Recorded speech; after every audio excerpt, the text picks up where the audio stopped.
பள்ளிப்பாளையத்தில் அதிக ஒலி எழுப்பி சென்ற தனியார் பேருந்தை பொதுமக்கள் சிறைபிடித்ததால் பரபரப்பு.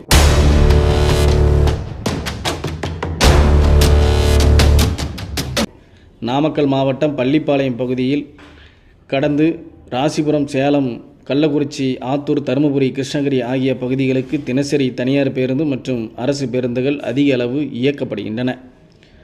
அவ்வாறு செல்லும் அரசு மற்றும் தனியார் பேருந்துகளில் இருந்து அதிக அளவு ஒலி எழுப்புவதாக அந்த பகுதியைச் சேர்ந்த பொதுமக்கள் பல முறை குற்றச்சாட்டு தெரிவித்து வருகின்றனர்.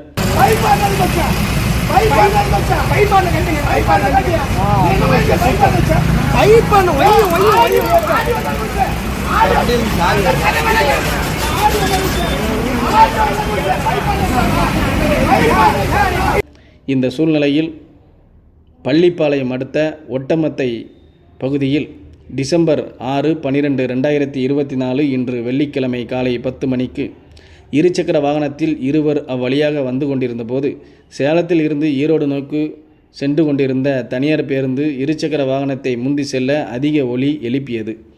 இதனையடுத்து பயத்தில் இருவரும் நிலைத்தடுமாறி கீழே விழுந்துள்ளனர். இதனை பார்த்த அந்த பகுதி மக்கள் ஒன்று கூடி தனியார் பேருந்தை சிறைபிடித்து பேருந்து ஓட்டுநர் நடத்துனரிடம் வாக்குவாதத்தில் ஈடுபட்டனர். இதனை அறிந்து அங்கு வந்த பள்ளிப்பாளையம் காவல்துறையினர் பேருந்தை சிறைபிடித்து வாக்குவாதத்தில் ஈடுபட்ட பொதுமக்களிடம் பேச்சுவார்த்தை நடத்தி போக்குவரத்து துறையிடம் அதிக ஒலி எழுப்பும் பேருந்துகள் மீது நடவடிக்கை எடுக்க முறையிடுவதாக உறுதியளித்ததன் பேரில் பொதுமக்கள் பேருந்தை விடுவித்து கலைந்து சென்றனர். இதனால் அங்கு பெரும் பரபரப்பு ஏற்பட்டது.